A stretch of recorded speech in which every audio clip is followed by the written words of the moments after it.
बिस्मिल्लाहिर्रहमानिर्रहीम। अस्सलामुअलैकुम। जम्मू कश्मीर डिजिटल के साथ मैं हूं दानिश मलिक। अल्लाह रब्बुल इज़्ज़त से दुआ है कि पाक वतन को दुश्मन के शर से महफूज फरमाए, मुस्लिम उम्मा में इत्तेहाद पैदा करे और अहले फ़लस्तीन पर इसराइल के मज़ालिम का खात्मा हो, आमीन या रब्बुल आलमीन। बढ़ते हैं आज के खबरनामे की जानिब। ईरानी सदर मसूद पज़ेश्कियान ने कहा है कि सऊदी अरब के साथ ताल्लुकात वसी करने के लिए तैयार हैं। ईरान और सऊदी अरब मिलकर खित्ते में बहुत से मसाइल हल कर सकते हैं। अरब मीडिया के मुताबिक ईरानी सदर मसूद पज़ेश्कियान ने सऊदी वज़ीर दिफा खालिद बिन सलमान से मुलाकात की है। इस मौके पर ईरानी सदर मसूद पज़ेश्कियान ने कहा कि सऊदी अरब के साथ दोस्ती इस्लामी दुनिया के मफाद के फ़रोग में मुआवन और मददगार साबित होगी। ईरान और सऊदी अरब मिलकर खित्ते में बहुत से मसाइल हल कर सकते हैं और दोनों इलाकाई ताउन में एक नमूना बन सकते हैं। सऊदी वज़ीर दिफा खालिद बिन सलमान ने सोशल मीडिया प्लेटफॉर्म एक्स पर इस मुलाकात के हवाले से बयान किया कि क़यादत की हिदायत पर इस्लामी जमहूरिया ईरान के सदर से मुलाकात की, जिसमें क़यादत की जानिब से नेक तमन्नाओं का पैगाम पहुंचाया।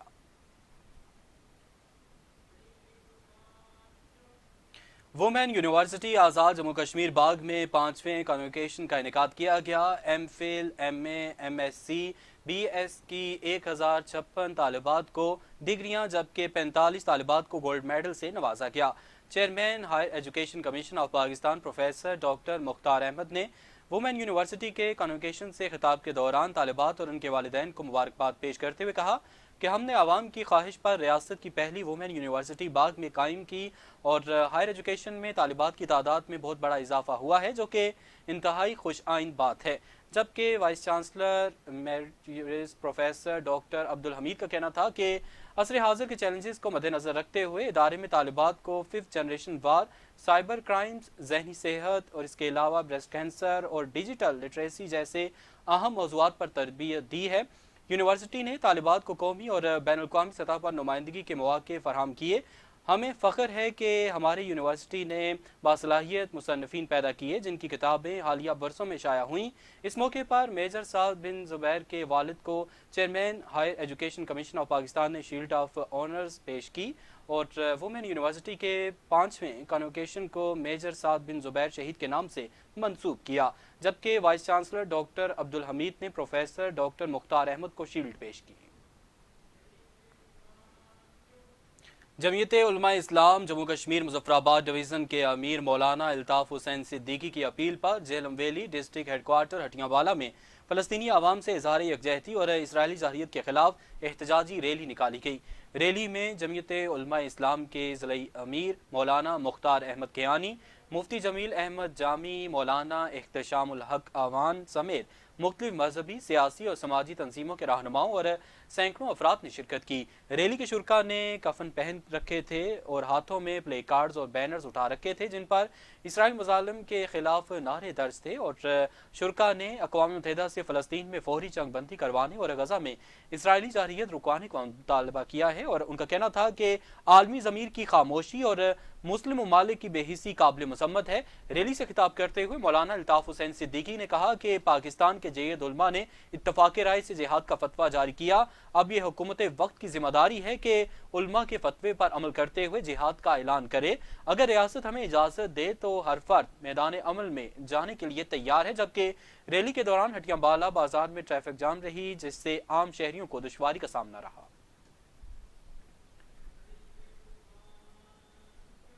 लीपा गार्ड्स के ज़रिए तमाम साबिक फौजियों, शहदा के लवाहिकीन और मुख्तलिफ जंगों और ऑपरेशन में जख्मी होने वाले फौजियों के एजाज़ में मंडल में पुरवकार तकरीब का इनेकाद किया गया। पाक फौज की मेडिकल कोर की जानिब से मेडिकल कैंप का भी इनेकाद किया गया। तकरीब के शुरा का मुआयना किया गया और अद्वियात भी फराम की गई और तकरीब के मेहमान खुसूसी कमांडर लीपा गार्ड्स थे। इस मौके पर साबिक फौजियों और शहदा के लवाहिकीन और जख्मी होने वाले फौजियों के मसाइल सुने गए और उनको हल करने की यकीन दहानी कराई गई। तकरीब के मेहमान खुसूसी कमांडर लीपा गार्ड्स ने सोशल मीडिया पर होने वाले मनफी प्रोपेगेंडा से आगाही और बचाव के बारे में भी बताया और मेहमान खुसूसी का कहना था कि 6 हाइब्रिड जनरेशन वार का दौर चल रहा है और दुश्मन झूठी और मन घड़त अफवाहें फैलाने की कोशिश में है जिसको हम सब ने भरपूर जवाब देना है। दुश्मन को उसके अज़ाइम में कामयाब नहीं होने देंगे। مفتی اعظم فلسطین ڈاکٹر محمود نے آزاد کشمیر کے علاقے منگ کا دورہ کیا۔ مفتی اعظم فلسطین نے منگ کی مرکزی جامع مسجد میں نماز جمعہ کا بیان کیا اور نماز پڑھائی۔ مفتی اعظم کا منگ پہنچنے پر تاجران، سول سوسائٹی اور اہل علاقہ کی کثیر تعداد نے فقید المثال استقبال کیا اور ان کی امامت میں نماز جمعہ ادا کی، اور نماز جمعہ کے بعد فلسطین اور کشمیر کی آزادی کے لیے خصوصی دعا کی گئی۔